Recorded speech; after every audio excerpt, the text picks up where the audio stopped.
আসসালামু আলাইকুম, শুভেচ্ছা সহ সকলকে স্বাগত জানাচ্ছি চ্যানেল আই সংবাদে। এখনকার আয়োজন নিয়ে আপনাদের সাথে আছি আমি ফাবলিহা বুশরা। শুরুতেই চলুন দেখে নিই ফ্রেশ আটা ময়দা সুজি সংবাদ শিরোনামগুলো।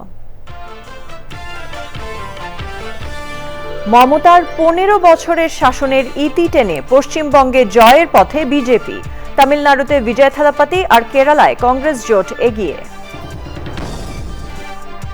যুক্তরাষ্ট্রে হত্যার শিকার লিমনের মরদেহ দেশে, সুষ্ঠু তদন্ত ও বিচারে যুক্তরাষ্ট্র সরকারের সাথে বাংলাদেশ কাজ করছে জানালেন পররাষ্ট্র প্রতিমন্ত্রী।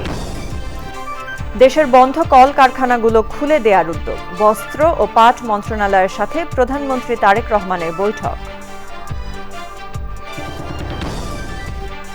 এবং হাওড় অঞ্চলে কৃষকের দুর্দশা কমাতে 12 দিন আগে ধান কিনছে সরকার, শুকাতে না পারায় মধ্যস্বত্বভোগীরা সুযোগ নিচ্ছে অভিযোগ।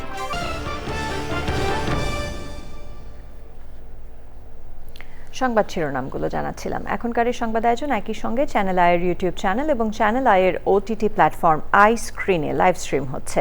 এবার জানাবো বিস্তারিত।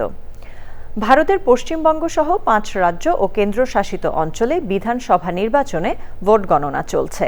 পশ্চিমবঙ্গে বিপুল ব্যবধানে এগিয়ে বিজেপি। 15 বছর পর ক্ষমতা হারানোর পথে তৃণমূল কংগ্রেস। ভবানীপুর আসনে মুখ্যমন্ত্রী মমতা ব্যানার্জি ও বিরোধী দলীয় নেতা বিজেপির শুভেন্দু অধিকারীর মধ্যে হাড্ডাহাড্ডি লড়াই চলছে। ভোট গণনায় অনিয়মের অভিযোগ এনেছেন মমতা ব্যানার্জি। আসামে বিজেপি জয়ী হয়েছে। 10 বছর পর কেরালায় আবারও জয়ের পথে কংগ্রেস জোট। বিস্তারিত